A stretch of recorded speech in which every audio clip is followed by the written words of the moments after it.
दोस्तों, स्वागत है आपका हमारे YouTube चैनल पर। हमेशा की तरह आज फिर से हम लोग 50 प्रश्नों का सेट लेकर आए हैं, जिसका कि हम लोग विश्लेषण करते हुए चलेंगे ताकि ज़्यादा से ज़्यादा प्रश्नों का जानकारी मिल सके उसके बारे में। चलिए प्रारंभ करते हैं। उससे पहले एक मोटिवेशनल 2 लाइन रखना चाहूँगा ताकि इसको सुनकर आप अपने पढ़ाई को अच्छे ढंग से जारी रख सकें, अपना क्रम नहीं तोड़ें। तो सुनिए ध्यान से। डर मुझे भी लगा फासला देखकर, पर मैं बढ़ता गया रास्ता देखकर। खुद ब खुद मेरे नज़दीक आती गई मंजिल मेरी, मेरा हौसला देखकर। दोस्तों, अपनी पढ़ाई को अच्छे ढंग से करिए। अब सभी एग्ज़ामों की नोटिफिकेशन वगैरह आने लगे हैं, तो इसके लिए हम लोग तैयार रहेंगे, तभी तो अच्छे ढंग से दे पाएंगे, है कि नहीं। तो चलिए फिर से आज पहले प्रारंभ करते हैं। पहला प्रश्न है आज का। लोकसभा सीटों की संख्या 1973 में 525 से बढ़कर कितनी की गई थी। 1973 में 525 थी, वहां से बढ़ाकर कितनी कर दी गई। तो इसका आंसर हो जाएगा ऑप्शन डी, 545। इसमें क्या है कि 31वां संविधान संशोधन जो कि 1973 में हुआ था, तो वहाँ पर लोकसभा सीटों की संख्या 525 से बढ़ाकर 545 कर दी गई, और यह 1971 की जनसंख्या पर आधारित है, जो कि 2026 तक सीटों की संख्या यथावत मतलब उतना ही रहेगी। ठीक है, चलिए अगला देखते हैं। प्रश्न है, निम्नलिखित में से किसका पहले भारतीय आज़ादी के युद्ध के रूप में वर्णन किया गया था। मतलब भारतीय आज़ादी का पहला युद्ध।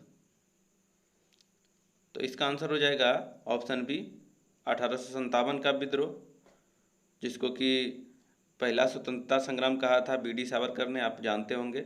और यह प्रारंभ कब हुआ था, तो 10 मई 1857 को मेरठ से, यूपी के मेरठ से। चलिए नेक्स्ट देखते हैं। माउंट एवरेस्ट में डैश में स्थित है। माउंट एवरेस्ट कहाँ स्थित है, यही बताना है। तो इसका आंसर हो जाएगा ऑप्शन सी। हम लोग जानते हैं माउंट एवरेस्ट नेपाल में स्थित है, जो कि 8850 या कहीं कहीं 48 भी मिलेगा, 8848 मीटर ऊंची है। और इसको हम लोग तिब्बत में, ऐसा हम लोग पढ़े हुए हैं, तिब्बत में कोमोलंगबा या चोमोलंगबा, और इसको नेपाल में सागरमाथा के नाम से जानते हैं। ठीक है, चलिए नेक्स्ट देखते हैं। कालिंदी नदी का दूसरा नाम है। कालिंदी जो है किस नदी का दूसरा नाम है। तो इसका आंसर हो जाएगा ऑप्शन सी, यमुना को ही कालिंदी उपनाम है उसका, जो कि कालिंद पर्वत से निकलती है, इसीलिए वैसा नाम है ये, हिमालय के कालिंद पर्वत से निकलती है। ठीक है, चलिए नेक्स्ट देखिए। विश्व विरासत स्थल पशुपतिनाथ मंदिर कहाँ स्थित है। पशुपतिनाथ मंदिर जो है बहुत प्रसिद्ध है। तो इसका आंसर हो जाएगा ऑप्शन सी, काठमांडू में स्थित है। काठमांडू जो कि नेपाल की राजधानी है, और यह शिव भगवान की जो है मूर्ति है वहाँ, मंदिर उन्हीं के लिए। और इसमें एक चीज़ और देखेंगे, ये बागमती नदी के किनारे है, इसको ध्यान में रखिए, ये प्रश्न भी पूछा गया है। ठीक है, नेक्स्ट है। एक बहुत पुराने मॉडल पेंडुलम की कार्य पद्धति पूरी तरह से डैश थी। इसका आंसर करिए, बहुत आसान है। पुराने मॉडल हो कि पेंडुलम घड़ी, तो यह यांत्रिक ऊर्जा, मतलब सिर्फ यांत्रिक ऊर्जा, ऑप्शन ए हो जाएगा, मैकेनिकल पद्धति पर आधारित थी। ठीक है, अगला है, हवा एक डैश है। हवा क्या है बताना है।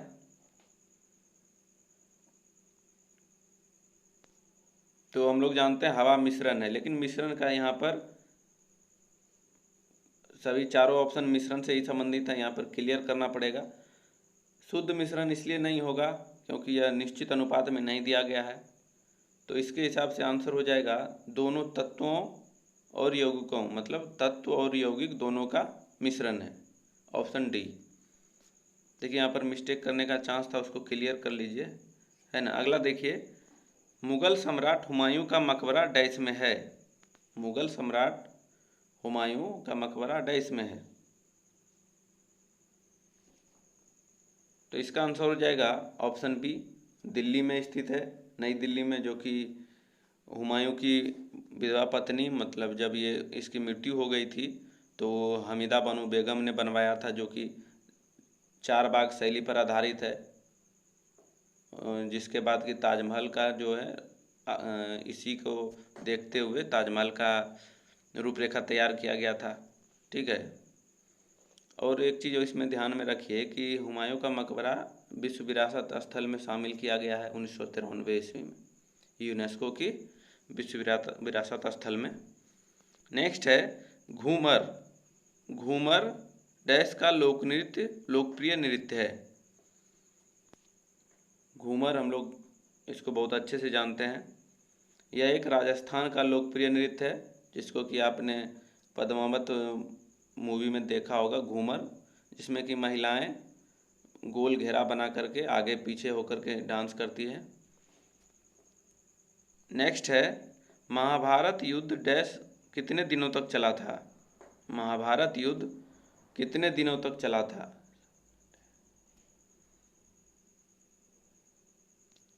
तो इसका आंसर हो जाएगा ऑप्शन बी 18 दिन। 18वें दिन दुर्योधन की मृत्यु भीम के हाथों हुई थी, तो उसी दिन अंत हुआ था।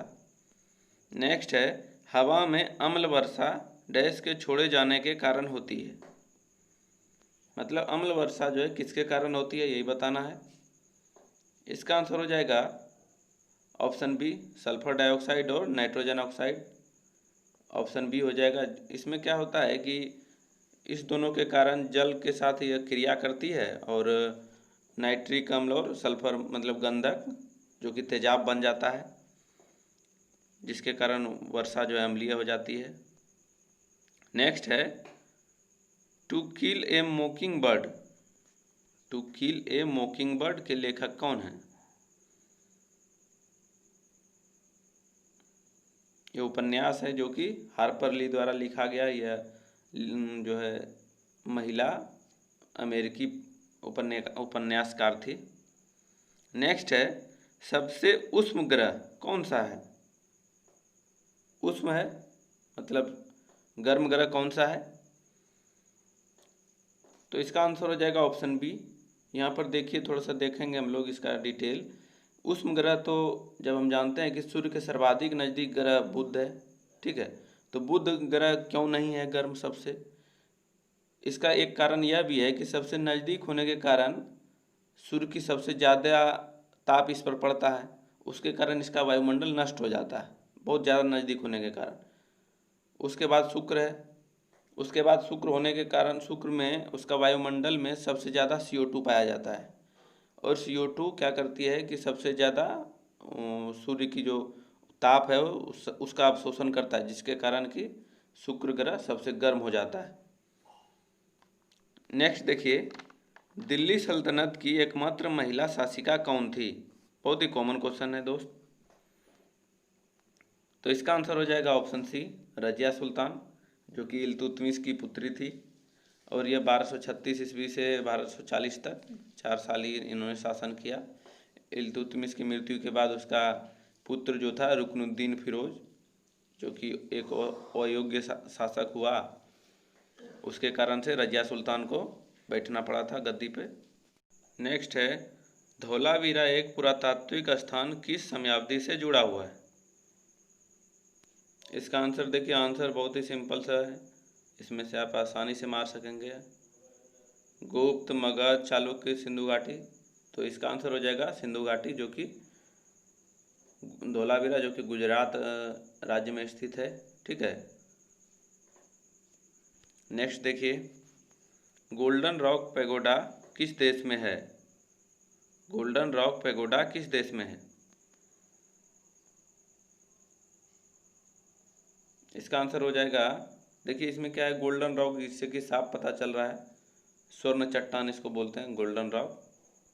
तो यह म्यांमार में स्थित है, बर्मा जिसका पुराना नाम है, इसको भी ध्यान में रखिए।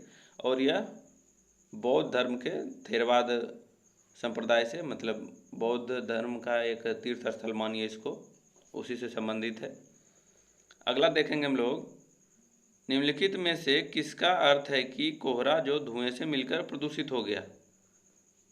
मतलब कोहरा और धुएं का मिश्रण मानिए, तो इसका आंसर हो जाएगा, जब कोहरा और धुआं मिलता है, धुंध या कोहरा, तो उसको हम स्मॉग बोलते हैं। इसमें क्या होता है, जब कोहरा में SO2 का मिश्रण हो जाता है ना, तो धूम्र कोहरा उसको हम बोलते हैं, जो कि एक बहुत ही जहरीली हो जाती है, स्वास्थ्य के लिए बहुत हानिकारक होता है। इसको ध्यान में रखिए। अगला देखिए, विश्व विरासत दिवस कब मनाया जाता है? विश्व विरासत दिवस, वर्ल्ड हेरिटेज डे। इसका आंसर हो जाएगा ऑप्शन सी, 18 अप्रैल। 18 अप्रैल होगा, जो कि इसको हम लोग विश्व धरोहर दिवस भी बोलते हैं। अगला देखिए, काला सोना क्या है? एक तरह से यह उपनाम दिया गया है उसकी महत्व को देख करके। तो इसका आंसर हो जाएगा ऑप्शन बी, पेट्रोलियम। पेट्रोलियम को काला सोना या तरल सोना कहा गया है, इसको ध्यान में रखिए। नेक्स्ट है, विनेगर किससे बना है? मतलब विनेगर जो है किससे बनता है? देखिए, विनेगर अगर नहीं समझ में आ रहा है तो इसका हिंदी बताएंगे, आप आंसर कर देंगे। विनेगर जो है एक तरह सिरका को बोला जाता है। अब उम्मीद है आंसर कर दिए होंगे आप लोग। आंसर होगा इसका बी, एसिटिक एसिड। उस एसिटिक एसिड के किण्वन से ही सिरका का निर्माण होता है। नेक्स्ट है, जल विद्युत क्या परिवर्तित करता है? जल विद्युत क्या परिवर्तित करता है? ऊर्जा है इसमें, तो इसमें किस ऊर्जा को किस में परिवर्तित करता है, यही देखना है। तो इसका आंसर हो जाएगा ऑप्शन ए हो जाएगा, गतिज ऊर्जा, जो कि बांध बना करके जल को वहाँ से गति दिया जाता है, तो जो जिससे के कारण की गतिज ऊर्जा जो है विद्युत ऊर्जा में परिवर्तित होती है, या मतलब उसको कह सकते हैं हम लोग कि विद्युत ऊर्जा का उत्पादन होता है। नेक्स्ट है, दीपा कर्माकर किस खेल से जुड़ी हुई है? दीपा कर्माकर, एक समय इनका बहुत ही चर्चा रहा था। तो यह जिम्नास्टिक से संबंधित है, जो कि 2016 का जो ओलंपिक चल रहा था, ग्रीष्मकालीन ओलंपिक, उसमें संभवतः भाग लेने वाली जो है, जिम्नास्टिक में भाग लेने वाली पहली भारतीय महिला थी। और इनका संबंध देख लीजिए कहाँ से, यह प्रश्न भी पूछा गया है CGL में। त्रिपुरा के अगरतला शहर से संबंधित है, ठीक है। नेक्स्ट देखिए, चंडीगढ़ के रॉक गार्डन का विकास किसने किया था?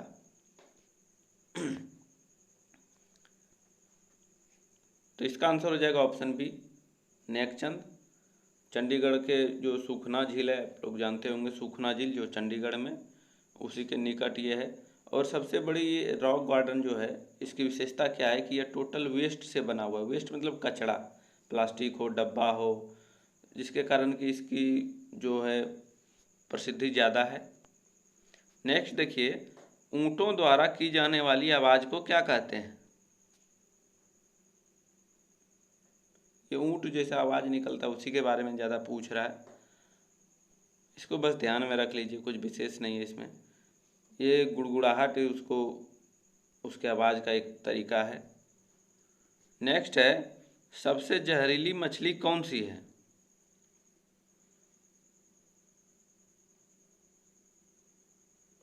देखिए दोस्तों, इसमें 4 ऑप्शन दिए हुए हैं। इसमें से सबसे जो जहरीली होती है वो स्टोन फिश होती है, ठीक है। तो स्टोन फिश नहीं देने के कारण ये पफ्फर मछली जो है, या इसको हम लोग जापान में शायद फिगू फिश भी कहा जाता है, तो दूसरे नंबर पर इसको स्थान दिया गया है। लेकिन सबसे अगर सर्वाधिक पूछे तो स्टोन फिश को ध्यान में रखना है, ठीक है। पफ्फर मछली इसका आंसर हो जाएगा। नेक्स्ट है, वायुमंडलीय दबाव को मापने के लिए किस उपकरण का प्रयोग किया जाता है? वायुमंडलीय दबाव, तो बिल्कुल आसान, इसका आंसर हो जाएगा ऑप्शन बी, बैरोमीटर, जिसमें कि सेंटीमीटर, इंच या मिलीमीटर, मिली बार में कहेंगे, मिली बार में उसका मापन जो है व्यक्त किया जाता है। और उसमें बाकी भी देख लेंगे तो देख लीजिए, इलेक्ट्रोमीटर जो कि दूध की शुद्धता या घनत्व देखते हैं, थर्मामीटर ये तापमान मापते हैं, मल्टीमीटर यह जो है प्रतिरोध या धारा को भी मापा जाता है, वोल्टता को, ठीक है। नेक्स्ट है, हीरा निम्नलिखित का सख्त रूप है। हीरा जो है रूप जो है किसका है? तो वो कार्बन का रूप है, उसमें भी शुद्धतम रूप है। कार्बन हीरा में क्या होता है, इसका एक भी इलेक्ट्रॉन स्वतंत्र रूप में अवस्थित नहीं रहता, जिसके कारण कि यह ऊष्मा और विद्युत दोनों का कुचालक होता है। हीरा ऊष्मा और विद्युत दोनों का कुचालक होता है। देखिए नेक्स्ट है जीन के निर्माण। देखिए यहाँ पर जीन्स होगा, जीन्स जो हम लोग पहनते हैं। जीन्स के निर्माण एवं विपणन का श्रेय किसे जाता है? यह आविष्कार कहेंगे, जीन्स का आविष्कार किसने किया? विपणन माने मार्केटिंग। तो इसका आंसर हो जाएगा, दो लोग थे, जैकब डेविस और लेवाइस स्ट्रॉस। लेवाइस इसका ब्रांड भी आता है, तो ये लेवी स्ट्रॉस हो जाएगा ए नंबर ऑप्शन। नेक्स्ट देखिए, पंडित जसराज किस क्षेत्र में प्रख्यात हैं? पंडित जसराज किस क्षेत्र में प्रख्यात हैं? तो ये शास्त्रीय संगीत से संबंधित हैं, ऑप्शन सी हो जाएगा, जिनका संबंध हिसार और हरियाणा के क्षेत्र से है। इनके नाम पर हम लोग पढ़े हुए हैं कि एक क्षुद्र ग्रह का नाम, बौने ग्रह का जो नाम IAU ने रखा है, ये पंडित जसराज ही उसका नाम रखा है। अगला है, बॉलीवुड की भव्य महिला मतलब ग्रैंड ओल्ड लेडी किसे माना जाता है? ये अभिनेत्री हैं, एक्ट्रेस। तो इसका आंसर हो जाएगा ऑप्शन है जोहरा सहगल, जो कि जिनकी मृत्यु हो गई 2014 ईस्वी में 102 वर्ष की आयु में। इनकी एक्टिंग जो है बहुत सारे फिल्मों में, जैसे आपने देखा होगा हम दिल दे चुके सनम में एक जो बुजुर्ग महिला है वही जोहरा सहगल है। नेक्स्ट देखिए, पिस्तौल का आविष्कार किसने किया था? पिस्तौल का आविष्कार किसने किया था? इसका आंसर हो जाएगा ऑप्शन डी, पिस्तौल या रिवॉल्वर सैमुअल कोल्ट है, जो कि अमेरिकी वैज्ञानिक थे। नेक्स्ट देखिए, फाउंटेन पेन का आविष्कार किसने किया था? तो इसका आंसर हो जाएगा ऑप्शन बी, वाटरमैन। वाटरमैन ने, जो कि ये भी अमेरिकी आविष्कारक ही थे सैमुअल कोल्ट के जैसे। इन्होंने 1884, इसको ध्यान में रखेंगे, ये पूछा गया है, 1884 में फाउंटेन पेन का आविष्कार किया था, जो कि कैपिलरी मतलब केशिकत्व सिद्धांत पर कार्य करती है, इसको भी ध्यान में रखिए। नेक्स्ट है, विश्व में जीसस क्राइस्ट की सबसे बड़ी मूर्ति कहाँ है? यीशु जीसस क्राइस्ट की सबसे बड़ी मूर्ति बताना है। तो यह है ब्राज़ील के रियो डी जेनेरो, जहाँ की 130 फुट की प्रतिमा बनाई गई है, और यह विश्व के 7 आश्चर्यों में से एक है। नेक्स्ट है, किस ग्रह को प्रातः या संध्या का तारा कहा जाता है? देखिए यहाँ पर इंग्लिश नाम दिया गया है, इसको ध्यान में रखना चाहिए, हमेशा इंग्लिश हिंदी दोनों दिया जाता है। वीनस हो जाएगा इसका आंसर। वीनस मतलब शुक्र, जिसको कि पृथ्वी की बहन भी कहा जाता है। ठीक है, मार्स मंगल हो गया, मर्क्यूरी बुध हो गया, सैटर्न शनि हो गया। नेक्स्ट है, निम्नलिखित में से किसकी उच्च स्तर में उपस्थिति में मधुमेह होता है? मतलब किसकी उपस्थिति उच्च हो जाएगी तो मधुमेह होगा। तो इसका आंसर हो जाएगा ऑप्शन सी, ग्लूकोज। जब ग्लूकोज ज़्यादा हो जाएगा तो मधुमेह हो जाएगा, जिसके कारण कि अग्नाशय इंसुलिन बनाना बंद कर देता है, जिसके कारण शर्करा का पाचन हो नहीं पाता है। नेक्स्ट है, पल्लव वंश के कौन से राजा संस्कृत नाटक भी लिखा करते थे, मतलब संस्कृत भाषी थे? इसका आंसर हो जाएगा ऑप्शन बी, महेंद्र वर्मन प्रथम। महेंद्र वर्मन प्रथम, सॉरी, इसका आप एक पढ़े होंगे नाटक, जो कि मत विलास प्रहसन है। मत विलास प्रहसन जो कि इनकी रचना है, बहुत प्रचलित है इसलिए। नेक्स्ट देखिए, फ्रंटियर गांधी के नाम से किसे बुलाया जाता है? फ्रंटियर गांधी मतलब सीमांत गांधी। तो इसका आंसर हो जाएगा ऑप्शन बी, खान अब्दुल गफ्फार खां। ऐसा इनको इसलिए बुलाया जाता है या बुलाया जाता था क्योंकि इनका जो जन्म स्थान, या ये कहेंगे सीमा प्रांत या बलूचिस्तान तरफ के नेता थे, बॉर्डर तरफ के, उसमें भी क्या था कि ये गांधी को बहुत ज़्यादा फॉलो करते थे। ये गांधी के कह सकते हैं हम लोग कट्टर भक्त थे, जिसमें अहिंसा व और भारत पाकिस्तान जो कि विभाजन ना हो उसके कट्टर समर्थक थे, जिसके कारण इनको फ्रंटियर गांधी कहा गया है। ठीक है दोस्तों, एकदम ध्यान में रखेंगे, भूलना नहीं है। नेक्स्ट है, मकड़ियों में कितनी जोड़ी आंखें होती है? इसका आंसर हो जाएगा, देखिए मकड़ी में क्या होता है कि 4 जोड़ी आंखें और 4 जोड़ी पैर, मतलब 8 पैर और 8 आंखें होती है, तो ये ऑप्शन सी हो जाएगा। इसका पीडीएफ भी दोस्तों लिंक में दिया है नीचे डिस्क्रिप्शन में, वहाँ से डाउनलोड कर सकते हैं पीडीएफ।